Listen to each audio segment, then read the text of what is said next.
tes. Oke, tes sip. Jadi video ini saya akan mencoba untuk mendemonstrasikan aplikasi yang disebut di Android Studio untuk memenuhi tugas UAS matkul PBB ya. Di dalam project baru kita tambahkan beberapa dependensi, yaitu ada retrofit 2, converter Gaussian, locking interceptor, sama converter scalar. Yang paling atas ini retrofit 2 ini untuk HTTP request ke server. Jadi Android kita bisa melakukan HTTP request ke server menggunakan dependensi ini. Terus converter Gaussian-nya ini untuk converter dari servernya. Terus ada locking interceptor untuk lognya, jadi HTTP requestnya nanti bisa di log kalau ada error atau bisa untuk debugging itulah, lebih mudah. Converter scalar ini untuk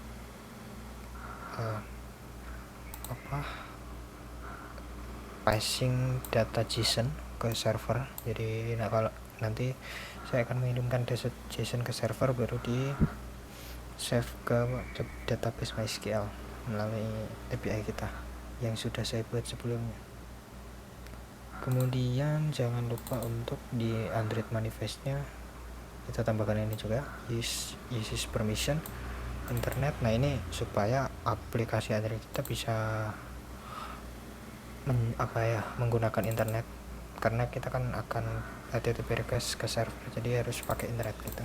Kalau nggak ada ini nanti nggak bisa, jadi wajib. Terus kemudian kalau kita lihat di endpointnya, nah di sini sebenarnya semua endpoint yang nanti kita gunakan basis URL-nya ada di sini. Sebenarnya ini rahasia sih, tapi nggak apa-apa. Ini saya tunjukkan, nanti saya hapus usernya.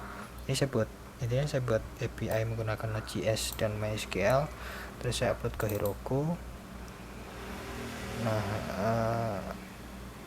API yang saya buat itu saya kasih username dan password gitu, supaya biar tidak di spam orang lain gitu, misalkan lihat. Terus base URL-nya itu ini, terus /API /user sama /laundry. Nah ini untuk bagian master laundry gitu maksudnya. Terus di bagian networknya juga ada respon. Nah ini respon untuk respon untuk nanti yang diterima dari backend atau API-nya.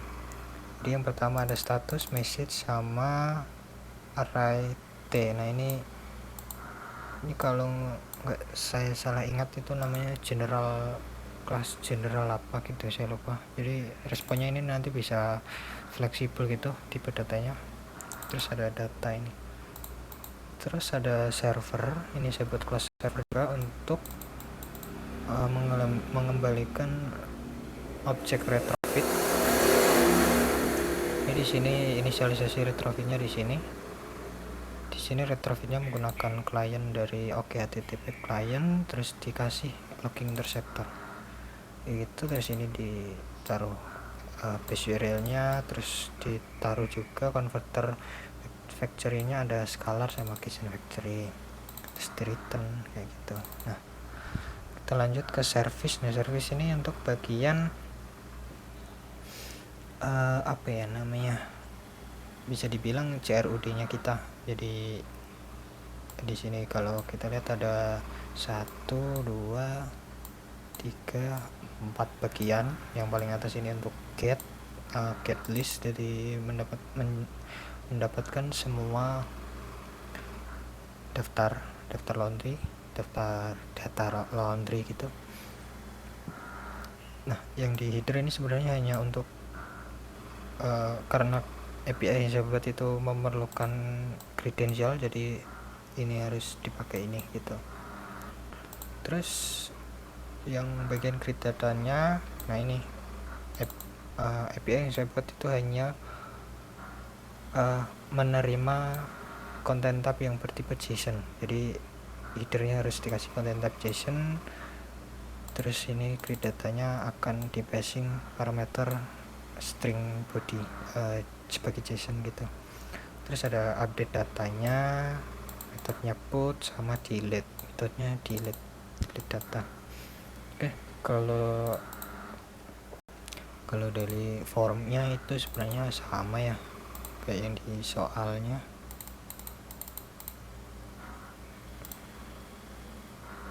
Nah kayak gini ya, paling cuma list review sama floating pattern kayak yang di soal tadi. Terus di activity form, nah ini jadi ini saya menggunakan dua form ya.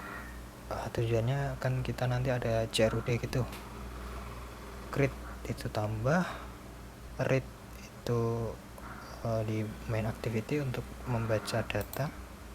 Mana tadi ya, main activity. Nah ini untuk read-nya, update. Nah update sama create-nya nanti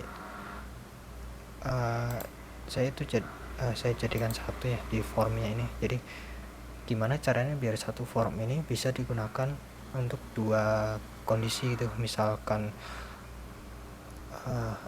update sama create baru gitu. Jadi bisa menghandle dua-duanya, jadi gak boros activity kayak gitu ya. Kayak gini basicnya. Setiap komponen harus dikasih ID.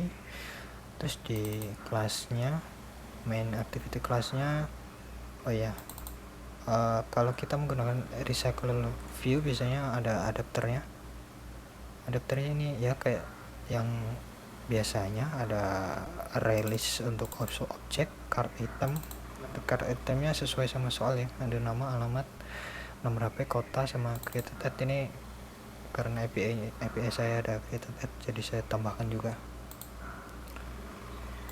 Terus di konstruktornya tinggal initialize item sama konteks. Terus view holdernya ambil dari layout item, mana dari sini. Terus on-pen view holdernya ini untuk mengisi data dari per itemnya, ini ada di sini. Tinggal item name, set text dari objek itemnya, bla bla bla kayak gitu, kayak biasanya lah. Nah kalau yang ini kan ini ada set on quick listener. Nah misalnya ini diklik nanti akan ke arah ke form activity, yang berarti form activity ini akan sebagai form untuk update kalau misalkan ada extras kayak gini. Jadi idenya di form activity ini mana ya, ada as edited ini. Kalau dia menerima bundle atau bundle tidak sama dengan 0, maka ini dinyatakan sebagai edit form kayak gitu. Tapi otherwise kalau selain itu akan tetap sedikitnya bakal jadi false gitu, jadi sebagai data baru kayak gitu. Terus misalkan save datanya nanti diklik itu depend ya, depend. Misalkan is edited berarti ya save exist data, kalau is editednya false berarti ya save new data. Misalkan save exist data berarti ini untuk yang sudah ada atau update ya. Kayak biasa service ini kalau menggunakan retrofit memang kayak gini. Jadi server init ini untuk memanggil retrofitnya, terus create service yang tadi. Nah ini untuk passing JSON objeknya, key-nya ini sesuai dengan yang ada di backend API yang nanti akan dimasukkan ke MySQL. Terus ada save data, body to string.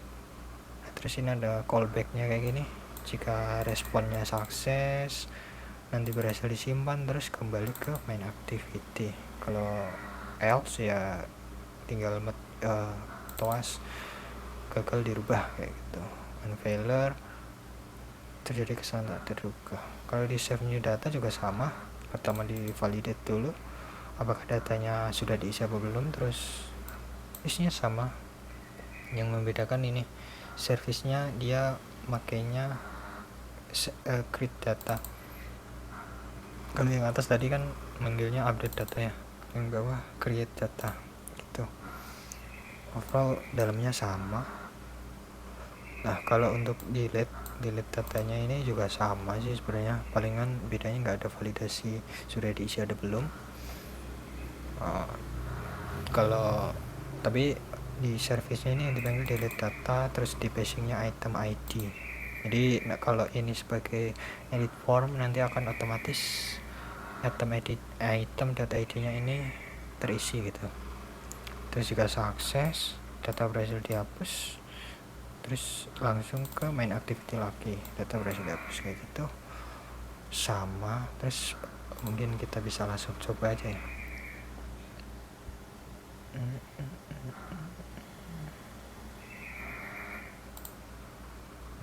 Oke, mungkin agak lama ya.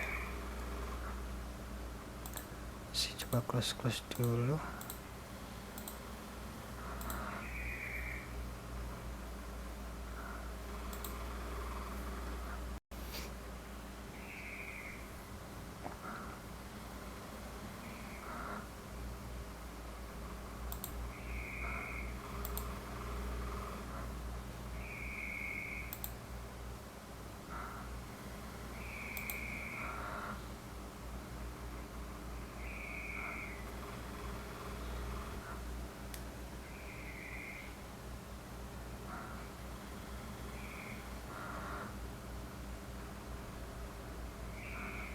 Oke, masih menunggu ya. Kalau run atau apa namanya, kalau run di backing Android itu usahakan log chatnya ini dibuka ya. Jadi kalau misalkan ada error nanti bisa langsung ketahuan errornya apa gimana gitu. Nah ini sudah terlihat ya untuk daftarnya. Ini saya tadi sudah tambahkan satu di sini, laundry nopin 2. Kalau misalkan kita tambah ya, tambah diklik misalkan laundry spesial gitu, Jalan Anggrek nomor 12 misal.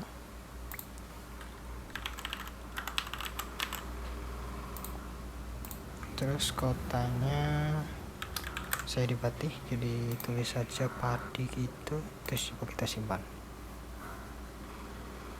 Nah ini berhasil ketambah ya. Jadi tadi kan cuma ada satu, terus ini ada laundry spesial ini. Terus gimana kalau kita mau rubah ataupun delete? Nah kita tinggal pilih salah satu, tinggal diklik. Misalnya yang laundry spesial ini kan ada typo, jadi kita coba update ya. Nah di sini kita hilangkan A, terus ini di sini. Nah laundry spesial, mungkin kita rubah kotanya juga biar terlihat bedanya ya. Yang tadi Pati, terus kita coba simpan. Nah sudah kesimpan, laundry spesial sudah nggak typo. Terus ini juga sudah berubah jadi Semarang. Misalkan juga kita mau delete ini laundry no paint, kita coba delete ya, hapus set. Nah yang tadi juga hapus, jadi semua fungsinya aman. Mungkin kayak gitu saja dari video ini. Terima kasih, bye bye.